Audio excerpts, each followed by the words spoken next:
Gwisket et rue et Breizh. Kemen a tantou da disevel l'annezzo, hag e Breizh ar vro an ini pennant au Tiloscan, Ammoniac et France.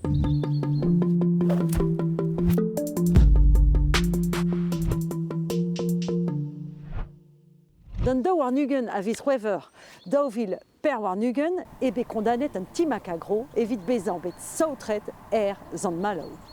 Un embregerez braz produit Thames eo. Koz e oa deus outi en enklas kentans plan, diwar ben saotradur en gant Ammoniac just a war. Petra e an Ammoniac. Diwar al labour douar ezav ar gazman evit pemzek dregan a perugen. Emañ orin deus ar saotradur braz en gant elfenou moan pe partikul fin ma karet. Orin deus kring beo, a klinvejou ar galon hag ar goazioù. An kenus evit yeret an dut. Hag en dal, e weler skler dija pegen mantrus e rel bezan evit an endro. Don ara deus ar produit Thames evel ma vegret gant an timak hag deus koraj al wanet.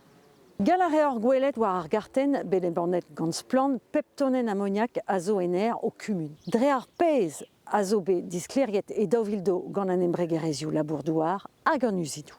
Et touez broioù o repas ive Breizh unan deus are a zilosk muan a Ammoniac. Gant Bruxelles ebe laket ar pal. Digreski a rementa d'Ammoniac an eurok davil tregan.